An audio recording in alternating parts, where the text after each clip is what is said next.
Hai guys, kembali lagi di channel Evalme Studio. Dalam video kali ini gue akan ngebahas Mikrotik LHG LTE Kit.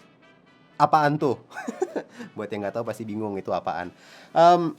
Pertama kali gue denger, gue juga, apaan sih nih gitu. Dan by the way, gue pertama kali denger tentang si Mikrotik LTE LHG Kit ini, itu sekitar 2 bulan lalu ya. Ada salah satu subscriber kita dari Desta Studio yang komen kalau di kampung yang sedang tren ya kan, saat wedding pakai Mikrotik SXT LTE atau LHG Mas 720p aman ya kan. Terus jujur ya, pada saat itu gue baru pertama kali denger.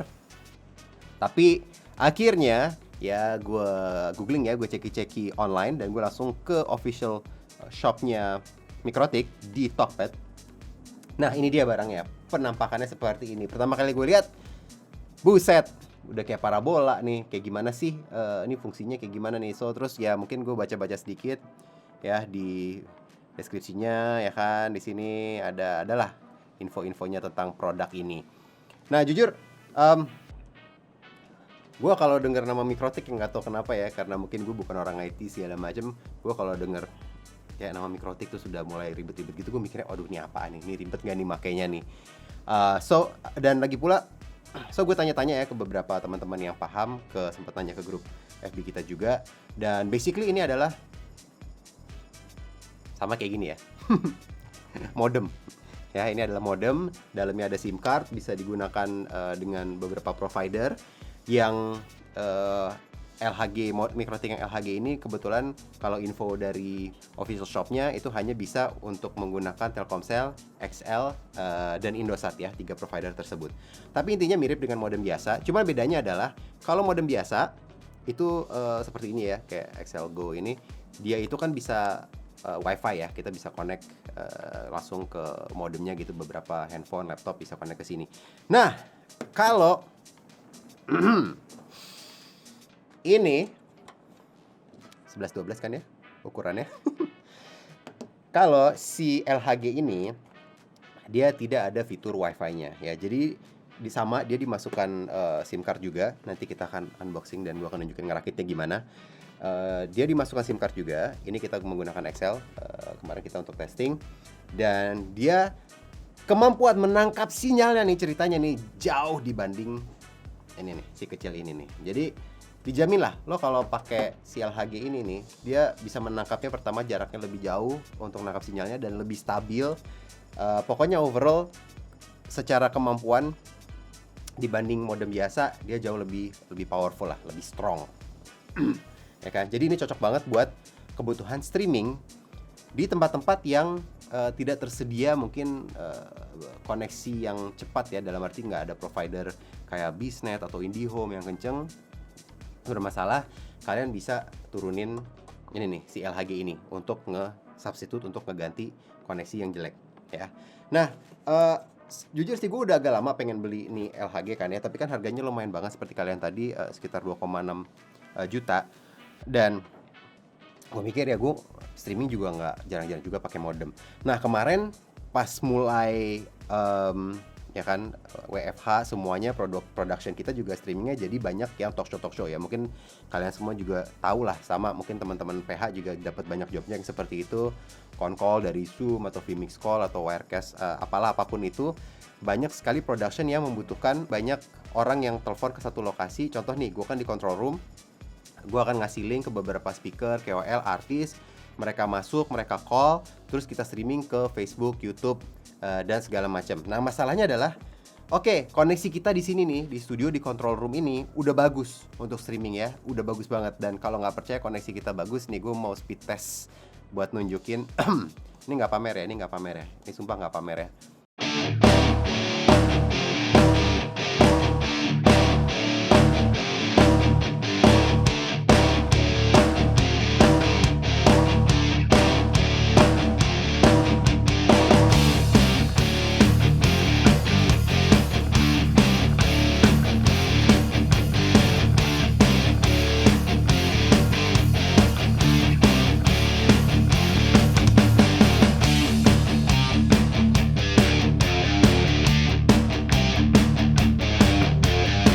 Oke, bisa dilihat kan koneksi kita lumayan lumayan kenceng. By the way, by Moratelindo ya, buat teman-teman yang mencari provider yang mantap, boleh dites, hubungi langsung ke mereka.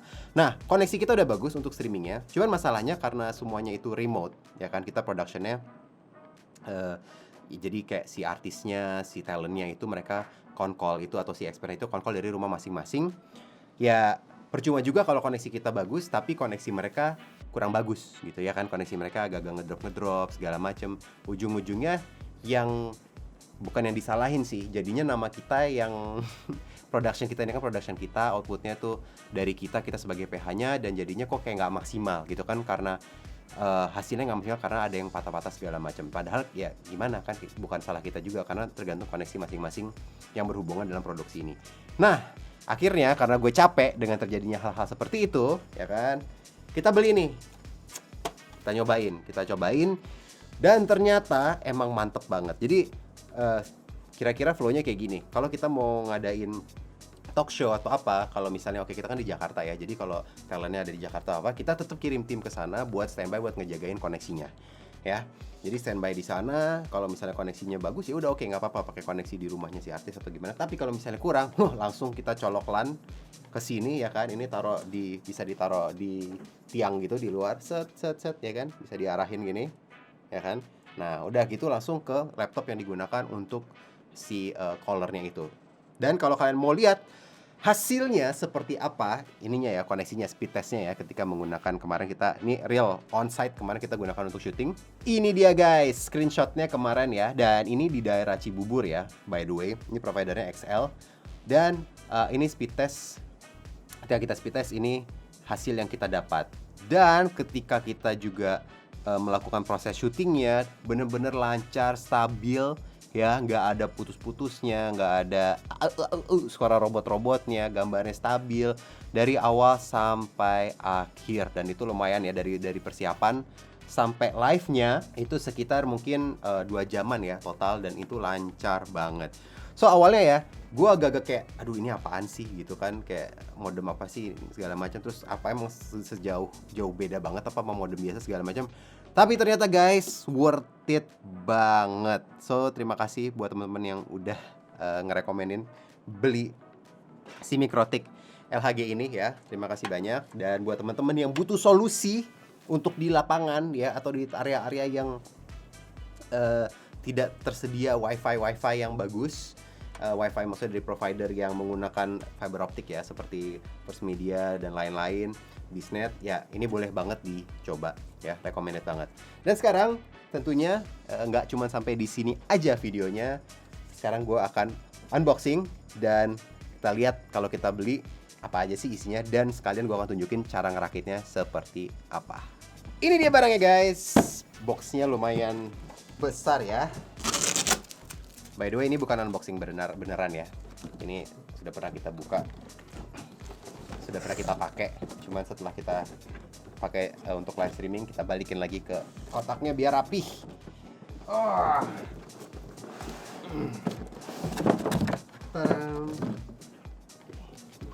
So, Mikrotik router board LHG series. Udah, nggak ada tulisan apa-apa lagi di kotaknya ya. Minim info banget sih, jujur produk ini sebenarnya. Nah, apa yang kita dapat? Dapat ini ya, dishnya, apa sih ini istilahnya? Nah, ini ada si main unitnya ya. Di dalam ini ada circuit boardnya di sini segala macam, dan untuk naruh SIM cardnya ya. Kalau dibuka kompartemennya ada port buat RJ45. Jadi ini kalian akan nyolok kabel UTP dari sini langsung ke laptop atau ke router kalian ya. Dan di sebelahnya ini ada space buat naruh SIM card. Ini kita udah masukin SIM card kita ya. Jadi dari kabel RJ-nya itu nanti dari sini masuk ke ini, akan diterima di sini dekat komputernya, dekat laptopnya. Dan nanti ini akan masuk ke power, dan ini langsung ke laptop atau router yang kalian mau gunakan untuk streaming ya. Oke, apalagi isinya. Nah, ini ada kaki-kakinya ya, 2 lagi. Ini ada colokan untuk powernya. Ini ada ring. Ini untuk kalau misalnya mau ditaruh di tiang atau apa ya, ini bisa digunakan di sini. Ya, bisa digunakan di sini satu dan satu lagi. Ya, bisa digunakan dalam sini. Langsung bisa di mounting di tiang. Dan ada skrup-skrup ya pastinya. So, langsung aja kita rakit ya. Ini gampang banget. Pertama kali gue dapet, gue pikir bakal ribet gitu ya mountingnya, rakitnya. Ternyata sangat gampang sekali. Untuk obeng aja. Tinggal kakinya dimasukin. Satu dan dua. Oke ya, kaki-kakinya sudah dimasukin dan tinggal di skrup aja. Ini skrupnya ada 1, 2. Nah, ini ada bagian yang nggak ada skrupnya, yang bawah ini untuk nanti jalur kabel UTP-nya masuk. Jadi tinggal di lock aja seperti itu. Oke. Nah, ini tinggal di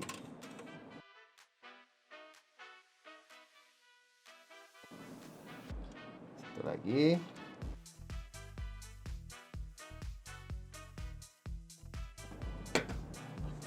Oke. So, untuk bagian skrup-skrupnya ini sudah selesai ya. Dan sekarang tinggal masukin SIM card-nya aja. Masukkan SIM card kalian ke sini. Oke, sekarang gua akan nunjukin untuk pemasangan kabel UTP-nya. Kemarin kita ngetes up to sekitar 20-25 meter ya. Karena yang namanya kabel UTP semakin panjang kan, kalau nggak salah nih ya, akan mengorbankan bandwidth. Jadi semakin panjang, bandwidthnya akan semakin turun. Jadi kita tidak terlalu panjang juga, secukupnya aja untuk unitnya, biar si modemnya ini bisa ditaruh di luar gedung dan kita untuk shooting streamingnya di dalam rumah. So, ini simple banget ya. Ini tinggal dimasukkan aja seperti ini. Kita muncul di sini. Udah, langsung aja masuk ke port RJ45-nya. Selesai sudah. Ya, nggak ada tombol apapun di sini yang perlu dipencet untuk mengaktifkan. So, ini udah ready ya. Ini udah ready untuk di-mounting di luar untuk menangkap sinyal. Oke, dan untuk mounting di tiangnya ya, tinggal menggunakan ini ya, ring-ring ini. Ya, 1, 2. Dan kalau mau agak miring gitu posisinya nggak rata gitu. Ini kan rata ya. Ini kan bagian ini rata. Kalau mau agak angle dikit gitu si parabolanya, kayak misalnya agak gini gitu, agak naik ke atas, ini bisa ditambahin, dikasih ini ada angle corrector ya, tinggal diselipin aja. Jadi posisinya tidak akan rata tapi agak-agak arah ke atas gitu. Pasti mesti pasangnya kayak di bagian bawah ya. Ini kan kabelnya di bawah, pasti otomatis kalian posisinya ini akan, kalau kalian mau mounting di tiang, bagian ini yang bagian di bawah. Jadi pastiin ini angle korektornya di bawah biar dia ngarahnya ke atas, agak dongak ke atas gitu. Oke, so bagian ini udah selesai ya, bagian modemnya. Nah, tinggal ujungnya nih. Masuk kemana? Masuk ke sini. Ya, ini ada tersedia adaptor kayaknya namanya adaptor sih, gue nggak yakin. Ini dimasukin RJ45-nya. Nah, ini ada port buat powernya kan. So, ini power supply-nya sudah dikasih, tinggal dimasukin. Dan ini tinggal dicolok aja. Ya, ini tinggal dicolok aja ke power. Nah, ini RJ-nya ini bisa langsung dicolok ke laptop ya. Contohnya kalau kalian mau streaming pakai OBS atau apa, pakai laptop, udah tinggal colok aja ke gini aja. Dan ini plug and play ya, langsung kebaca selama modemnya aktif ya. Selama modemnya aktif. Contohnya gini, kalau misalnya kalian menggunakan ceritanya tadinya mau migrasi nih, tadinya pakai modem biasa seperti ini, terus pindah ke LHG, gak masalah. Jadi selama di sini udah aktif nih, pasti di plug and play juga di LHG-nya sudah aktif, dan nanti dari laptop kebacanya sebagai koneksi Ethernet dan sudah langsung ready untuk streaming. Oke, cukup segitu dari gue ya. Seperti kalian sudah lihat tadi, ngerakitnya simple banget. Speed testnya udah gue kasih screenshotnya tadi, mantap banget, dapet sinyalnya stabil. Pokoknya gue rekomen banget ya. Gue rekomen banget. Ini review jujur ya, gue sama sekali nggak di-endorse sama Mikrotik. Tapi gue tetap akan naruh link ke official store-nya mereka. Jadi kalau buat teman-teman yang pengen bisa langsung klik. Recommended banget, apalagi buat temen-temen yang memang punya bisnis dalam dunia streaming ya. Kalian buat wedding atau apapun itu, kalian production house yang menawarkan jasa streaming, ini recommended banget. Apalagi ketika kalian harus streaming ya di bagian, bukan ya, di tempat-tempat tertentu yang mungkin agak-agak terisolasi dan tidak tersedia network fiber optik yang yang sudah biasa, yang mainstream ya, seperti First Media, Bisnet segala macam. Ketika nggak ada, ini berguna banget. Dan seenggaknya walaupun tersedia wifi yang sudah biasa itu ya, provider itu semua, walaupun yang ada nih provider IndiHome masuk segala macam, ini tetap berguna untuk apa? Untuk backup. Ya kan, kalau terjadi dia down atau apa, kalau kita streaming, yang namanya streaming apa aja bisa terjadi. Kalian pasti udah tahu lah, apapun bisa terjadi. Jadi alangkah baiknya kalau kalian punya backup ya. Backupnya nih. Mungkin ya, bahkan gue rekomen untuk backup nih, kalian bisa sediain 2 kayak kita. Jadi beda provider, karena kalian nggak tahu ya kan lokasi mana yang tiba-tiba sinyalnya turun atau apa. Jadi kalian bisa misalnya satu Telkomsel, satu XL. Jadi kalian pelurunya udah siap banget nih ya kan, kalau terjadi apapun lengkap banget udah. Oke, terima kasih sudah nonton. Semoga bermanfaat dan sampai ketemu di video berikutnya.